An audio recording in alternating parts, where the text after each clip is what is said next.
Bonjour à toutes et bonjour à tous. Il y a déjà plusieurs semaines qu'on m'a demandé de faire une vidéo concernant le bicarbonate de soude. Et c'est vrai que j'en voyais pas trop l'utilité parce que c'est un produit qui est quand même, selon moi, qui est quand même extrêmement connu pour ses très nombreuses propriétés. Et finalement, je me suis rendu compte que nombre d'entre vous ne connaissaient pas justement toutes les propriétés et tous les usages du bicarbonate. Alors je vais faire cette vidéo en deux temps, enfin plutôt je vais faire deux vidéos. Déjà je vais vous expliquer ce qu'est le bicarbonate et je vais vous parler de ses usages en cuisine et au niveau du ménage. Dans la seconde vidéo, je vous parlerai de ses usages santé et beauté. Alors le bicarbonate, qu'est-ce que c'est? De son nom latin natrihydrogénocarbonate, qu'on appelle aussi bicarbonate de soude ou bicarbonate de sodium, c'est un produit donc totalement biodégradable, non toxique pour la santé ou ni pour l'environnement, que vous pouvez trouver au rayon sel de votre supermarché ou en plus grande quantité dans certains magasins bio ou sur internet, ou vous pouvez également trouver en pharmacie. Ça se présente comme ça. Ça ressemble un petit peu à... C'est une poudre blanche qui ressemble un petit peu à du sel. Oui, vous pouvez aussi le trouver comme additif alimentaire sous le code E500. Il est alors utilisé comme anti-agglomérant, agent de levure ou régulateur de pH. Donc c'est un produit qui a de nombreuses propriétés, notamment des propriétés fongicides, désodorisantes, abrasives, alcanisantes et adoucissantes. Vous pouvez l'utiliser de 4 manières différentes. Vous pouvez l'utiliser en saupoudrage, en dilution, en pâte et en exposition, dans des coupelles par exemple. Mais quel que soit le mode d'utilisation que vous prendrez, que vous choisirez, sachez qu'il ne se réutilise pas. Si vous l'utilisez en exposition dans des coupelles pour désodoriser, par exemple, vous ne pouvez pas récupérer votre bicarbonate pour en faire autre chose. Voilà. Il faut le conserver au sec, de préférence dans l'obscurité et dans son emballage d'origine. En général, ce sont des boîtes en carton. Personnellement, j'aime pas trop les boîtes en carton parce que justement, comme le bicarbonate absorbe énormément de choses, les boîtes ouvertes comme ça, c'est pas trop mon truc. Donc moi, je préfère les contenants en verre. Vous pouvez aussi le mettre dans du plastique alimentaire à partir du moment où il n'a aucune odeur parce que comme je le disais, il absorbe énormément de choses. En tout cas, tout comme l'argile, il faut jamais le mettre dans des contenants en métal. Voilà. Enfin, deux autres choses, c'est un produit relativement donc, écologique mais aussi économique, ça coûte entre 3 et 5 euros le kilo. Et enfin, pour savoir si votre bicarbonate est encore bon, parce que comme je le disais, si vous l'avez mal stocké par exemple, ses propriétés peuvent s'altérer, c'est très simple. Vous prenez une pincée, vous mettez un petit peu de vinaigre ou de citron et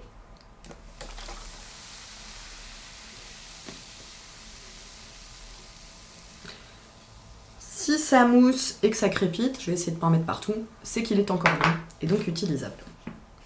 Voilà, donc maintenant on va parler de ses usages en cuisine. C'est une liste non exhaustive, si vous avez d'autres utilisations, vous pouvez les laisser en commentaire.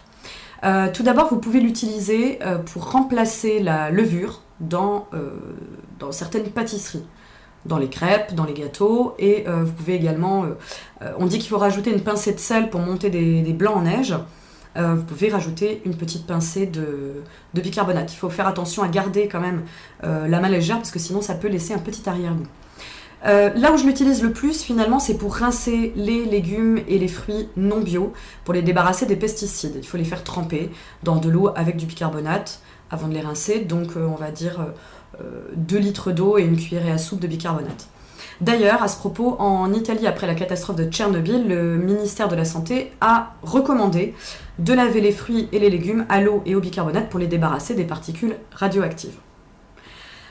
Vous pouvez l'utiliser pour faire tremper les légumes secs, ça les rendra plus tendres, et pour aussi éviter certains de leurs effets secondaires, en l'occurrence les flatulences. C'est valable également pour les légumes comme le chou, le poireau ou les oignons. Vous rajoutez un petit peu de bicarbonate dans l'eau de cuisson, ça allégera un petit peu le tout. Il y a un usage qui est très intéressant, pas au niveau gustatif, mais au niveau de la couleur des légumes. Si vous rajoutez une toute petite pincée de bicarbonate dans l'eau de cuisson de vos légumes, vous verrez qu'ils garderont une plus belle couleur. C'est flagrant avec les haricots verts par exemple, je ne vais pas dire qu'ils sont vert fluo quand vous les cuisez avec du bicarbonate, mais limite. Et par contre, attention, ça réduit un tout petit peu le temps de cuisson. Concernant encore la cuisson des légumes, vous pouvez en rajouter pour la cuisson à l'eau, hein, bien évidemment, de certains légumes comme les navets ou les endives. Ça va amoindrir le côté amer, pas le supprimer mais l'amoindrir. Ou dans les sauces tomates, ça peut également aider à neutraliser l'acidité ou le trop plein d'acidité. Enfin, vous voyez ce que je veux dire. Enfin, pour la viande, alors je sais que le bicarbonate est un conservateur, mais alors je ne vais pas vous faire un cours sur la conservation des viandes parce que c'est pas du tout mon domaine. Mais je sais en tout cas qu'on peut, pour rendre une pièce de viande plus tendre, la saupoudrer de bicarbonate, laisser reposer ça 2 heures. Ensuite, on frotte et on fait cuire. Apparemment, ça rend la viande plus tendre. Pour ma part, je n'ai jamais essayé. Mais bon, allez savoir. Si ça vous intéresse, allez chercher par vous. Le bicarbonate avec le vinaigre blanc, pour moi, ce sont 2 indispensables. Ça peut remplacer pratiquement tous les produits. Déjà, les produits désodorisants. Tous les sprays qui capturent les odeurs, tous les œufs qu'on met... vous savez, les œufs là qui capturent les odeurs des frigos par exemple. À la place, vous mettez une coupelle avec du bicarbonate dans le haut de votre frigo, ça va neutraliser les odeurs. Vous pouvez également neutraliser les odeurs de poubelle avec ça. Vous en saupoudrez au fond d'une poubelle, au fond d'un cendrier aussi pour les odeurs de tabac froid. Les odeurs dans les chaussures, au lieu d'acheter des sprays qui coûtent une fortune, qui sont pas toujours, qui sont relativement toxiques aussi, il suffit de saupoudrer du bicarbonate dans les pompes, de secouer un peu, de laisser agir et vous verrez que, bon, ça va peut-être pas sentir la basket ultra propre, mais en tout cas les odeurs de pied seront parties. Essayez. Pour toutes les surfaces comme les tapis, les matelas, les coussins, vous saupoudrez du bicarbonate, vous laissez agir entre 2 heures et 1 nuit et vous aspirez. Hein, les matelas ou les linges même qui sont restés dans des malles, ou voilà, c'est très efficace pour ce genre d'odeur un petit peu de renfermé. Pour les livres aussi. Alors, il y en a qui adorent l'odeur de vieux livres, de vieux bouquins, mais si vous ne supportez pas, vous prenez un sac plastique, papier, ce que vous voulez, vous mettez votre livre dedans, vous mettez du bicarbonate, vous fermez, vous laissez reposer et vous verrez que votre livre perdra en tout cas un petit peu cette odeur de vieux bouquin. Pour tout ce qui est également odeur pour les animaux, les accessoires, donc les coussins du chien, du chat, pour le bac à litière aussi, vous pouvez saupoudrer du bicarbonate, voire même sur votre animal, hein, votre chien, l'odeur de chien mouillé.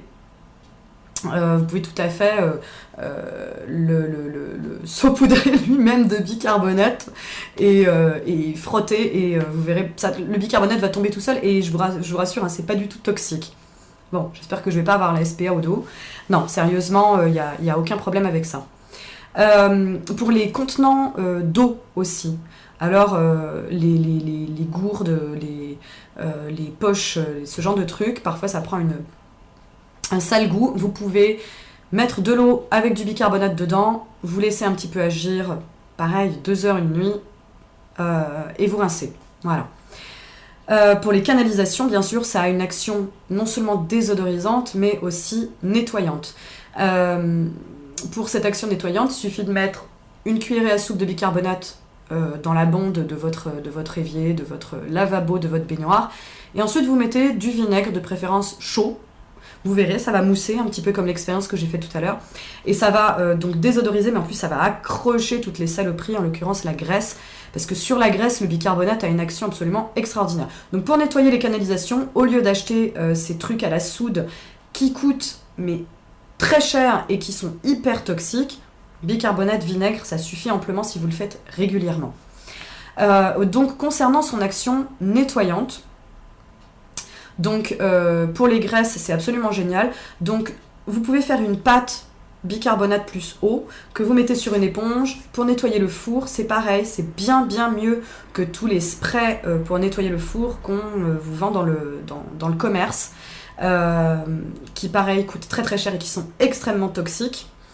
Une pâte de bicarbonate, vous frottez un petit peu avec une éponge. Ça a un effet, donc ça décroche la graisse. Ça a un effet un tout petit peu abrasif, mais qui est très très doux. Donc ça vous permet de nettoyer des surfaces un petit peu fragiles, sans les abîmer. Même les plaques vitrocéramiques, moi je les nettoie avec du bicarbonate. Bon, j'y vais doucement quand même, hein, mais bon. La porcelaine par exemple, si vous avez de la jolie porcelaine qui est tachée par du thé, du café, vous pouvez les nettoyer avec une pâte de bicarbonate. Voilà. Ça va pour tout, finalement. Même c'est pour le calcaire sur les surfaces, pour le micro-ondes, pour les casseroles. Essayez, vous verrez, ça nettoie sans abîmer.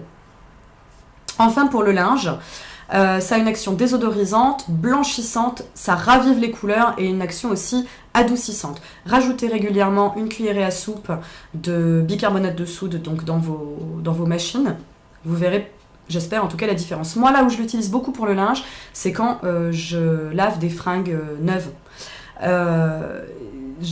Les fringues, au sortir des usines, ont une sorte d'après dessus, un produit qui fait que justement, quand elles sont neuves, les fringues, elles se tachent pas, hein, vous voyez, l'eau coule dessus, les taches s'incrustent pas. Mais moi, non, c'est pas possible que je porte une fringue sortie de l'usine. Donc, du coup, je les nettoie avant de les porter, et surtout, je rajoute là non pas une cuillerée à soupe, mais au moins 2 ou 3 cuillerées à soupe dans ma machine pour débarrasser cet après. Pour rincer également les maillots de bain et accessoires de piscine. Ou de... Enfin voilà, les maillots de bain. Moi, je sais que j'ai bouffé complètement des maillots à cause du chlore et autres saletés qu'il y a dans les piscines, ou dans l'eau thermale aussi. Hein. Si vous avez déjà fait une cure thermale, moi, mes maillots, ils sont tous morts. Mais j'ai appris maintenant à les rincer dans de l'eau avec du bicarbonate. Ça, justement, ça débarrasse toutes les saletés. Voilà. Enfin, concernant les tâches, je n'y connais pas grand chose, donc je vous laisserai chercher par vous-même, mais je sais qu'il y a de nombreuses tâches comme les tâches de brûler, les tâches de... sur les fringues, hein, j'entends les tâches justement de thé, de café, ou les tâches de rouille aussi, où le bicarbonate est très efficace, mais je vous avouerai que je ne l'utilise pas vraiment pour ça, donc cherchez par vous-même. Enfin, il y a une propriété assez méconnue du bicarbonate. Du bicarbonate de soude. De soude, mais tu veux faire flamber toute la maison. Je te dis que j'ai raison, il nous faut du bicarbonate de soude. Tu vois beaucoup de pompiers trimballer des caisses géantes de bicarbonate de soude, toi. Clairement, oui. Il faut savoir que le bicarbonate entre dans la composition de nombreux extincteurs et que c'est un excellent anti-feu, ou du moins que vous pouvez aussi l'utiliser comme régulateur de flamme. Si vous faites par exemple un barbecue, vous pouvez faire un spray avec de l'eau et du bicarbonate, ou tout simplement jeter une poignée de bicarbonate sur des flammes un petit peu trop grandes. Pourquoi ? Parce qu'il dégage du dioxyde de carbone, ce qui étouffe, si je peux dire, les flammes. Et d'ailleurs, je vais tout de suite vous le prouver. Toujours du bicarbonate, du vinaigre. Allez, zou. Hein ? Voilà. C'était une expérience à tenter. Bon, désolée, je suis trop bavarde, on passe à la seconde vidéo. Si vous m'avez regardé jusque-là, je vous remercie et je vous dis à tout de suite pour la seconde vidéo concernant les usages pour la santé et pour la beauté. Et puis, si ça vous intéresse pas, merci quand même de m'avoir visionné et je vous dis à très bientôt.